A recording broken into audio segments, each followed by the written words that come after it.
Today I'm showing you how to make a classic sourdough loaf from start to finish, and along the way I'll share common beginner mistakes and tips to help you achieve better oven spring and a successful loaf.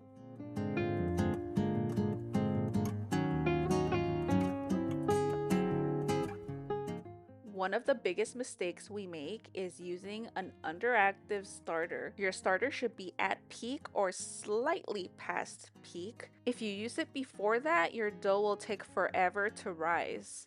Your starter should be full of bubbles. As you can see, my starter is on the thicker side because I like to give it an extra 15 grams of flour, especially right now that it's getting warm outside. Even if I feed my starter at a high ratio like a 1 to 3 to 3, equal parts flour and water, my starter feels and looks runny.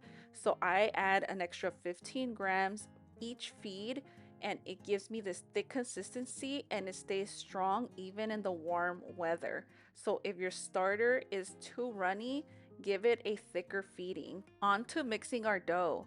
You want to grab a rubber bench scraper like I have here, wet it, that way the dough doesn't get stuck to it, and you want to go ahead and clean your bowl and even go under the dough as you can see here. That way we make sure that we get every bit of flour and we don't have chunks of flour on the bottom, and then we go ahead and mix everything until all of the flour is well hydrated. If you are working with a low hydration dough, and you feel like it needs more water, just keep mixing and it'll come together.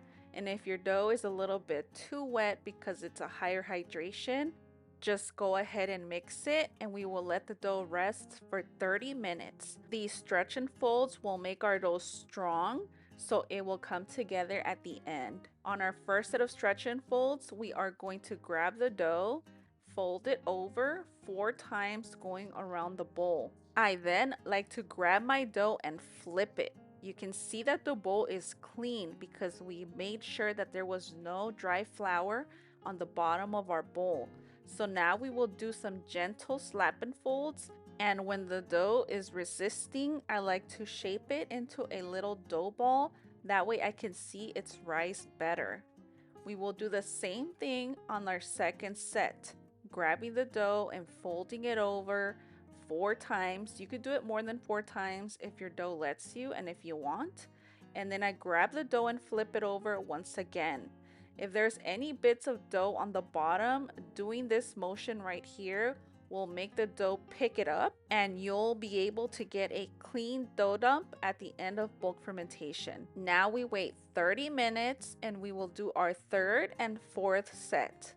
You will only do coil folds for these last sets because the dough is starting to rise and you don't want to deflate any of the progress that it has made. At this point, your dough should not be overly sticky if it was in the beginning. It should have built enough strength to be this smooth and not overly sticky. One of the biggest mistakes with bulk fermentation is looking at the clock and not the dough. So make sure that even if you see a recipe that says after 6 hours, shape your dough, you have to make sure that your dough is ready. Not every dough is going to be ready at the same time.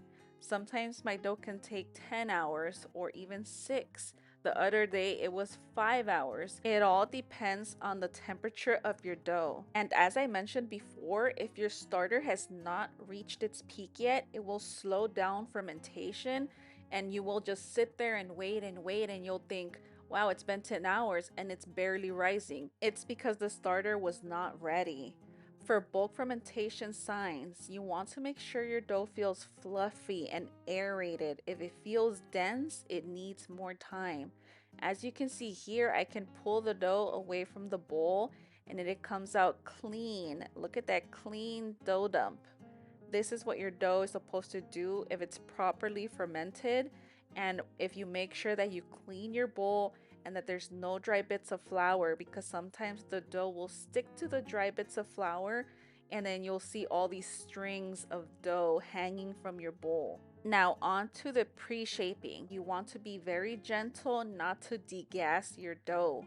It has done so much progress and all this work, And if you laminate it and flatten it out, you're basically just throwing all of that progress away. The only time I would laminate is if I'm adding inclusions during that stage. And now onto the final shaping. You can see here I was kind of debating what to do with this dough, and I ended up doing the double caddy clasp.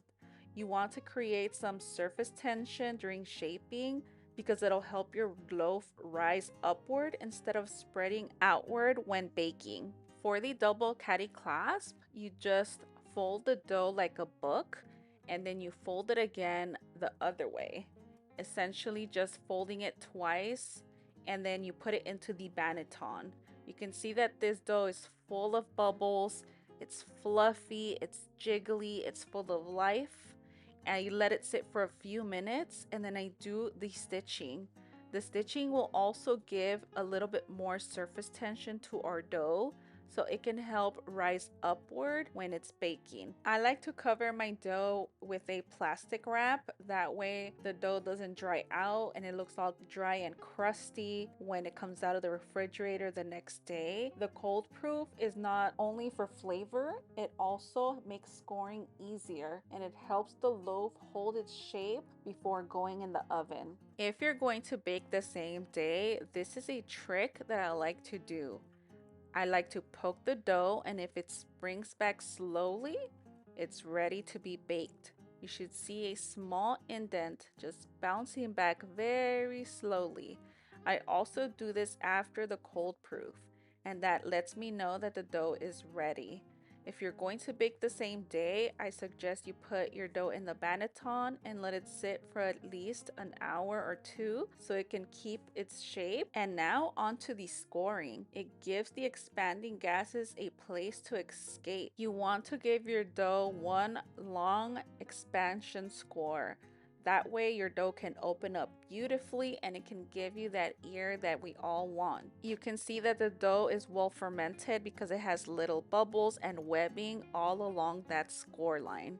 If you're going to bake your loaf in a Dutch oven, you will leave the lid on for the first part of the bake so it can create steam.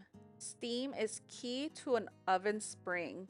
The steam keeps the crust soft during the first part of the bake, allowing the loaf to expand before the crust sets. The second part of the bake will give you that brown and beautiful crust that we all love. If you have any other questions, any concerns, anything that you would like to share, please leave it in the comments down below.